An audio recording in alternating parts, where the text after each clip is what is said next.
من فترة كنت عايزة أجرب مطعم جديد. دخلت أشوف الريفيوهات وأنا أصلا مقتنعة إن المكان ده هايل، يعني بس ركزت على التعليقات الإيجابية زي الأكل لذيذ جدا، الخدمة ممتازة.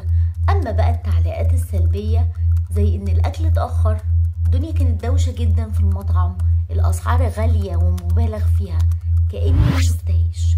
رحت المطعم واتفاجئت، التعليقات السلبية طلعت حقيقة والتعليقات الإيجابية بعضها بس اللي طلع حقيقة. وأنا ماشية من المطعم قلت لنفسي إزاي دماغي لعبت بيا كده. الموضوع ده مش صدفة، ده اسمه التحيز التأكيدي.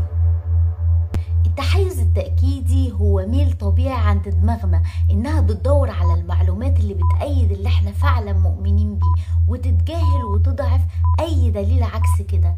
يعني احنا أصلا مش بندور على الحقيقة، احنا بندور إزاي نثبت إننا صح.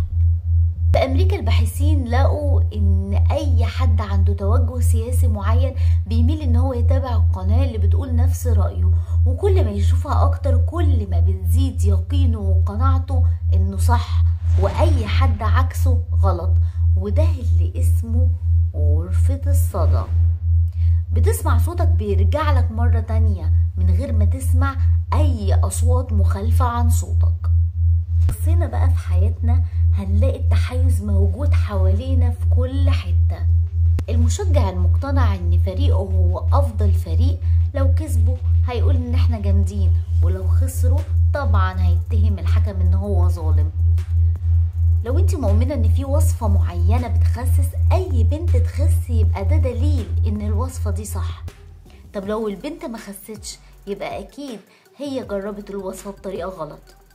بتحب شخص ومقتنعة انه طيب، اي حاجة حلوة بيعملها حتى لو بسيطة هتأكد لك ده. طب لو عمل حاجة وحشة هتقولي لنفسك ايه؟ اكيد مضغوط. انا ان انت ضعيف في مادة، اي غلطة تبقى دليل انا فعلا ضعيف فيها وعمري ما هنجح فيها. طب لو نجحت اكيد صدفة. والاخطر كمان في السياسة والمعتقدات الكبيرة، كل واحد يقرأ بس اللي بيأكد له فكرته وبيتجاهل عكسه، والنتيجة انقسام ومشاكل كبيرة جدا. اللي بيحصل في حياتنا بيتضخم عشرات المرات على الانترنت.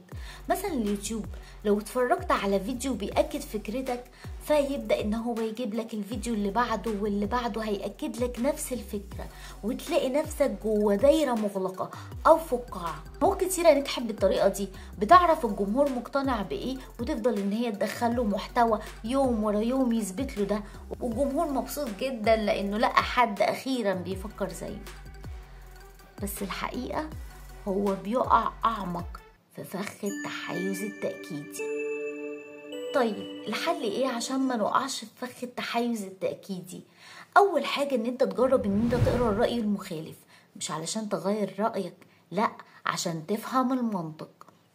اسأل نفسك لو أنا غلط.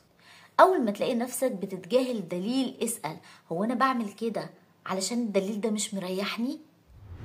واهم حاجة انك توسع مصادر معلوماتك، اقرأ من كذا مكان مش من مصدر واحد بس، ما تثقش في كل الناس. التحيز التأكيدي بيورينا ان عقولنا مش حيادية زي ما بنفتكر، احنا مش دايما بندور على الصح، احنا بندور على اللي يريحنا. المرة الجاية لما تفرح انك لقيت دليل بيثبت انك صح، خد نفس واسأل طب في دليل عكس كده؟ ساعتها ممكن تكتشف ان الحقيقة اوسع واغنى بكتير من اللي في دماغك. اكسر الفقاعة واطلع منها، هتشوف العالم بشكل اوسع واغنى. ما تركزش بس على اللي بيريحك، ركز على الحقيقة، والحقيقة مش دايما بتريحك.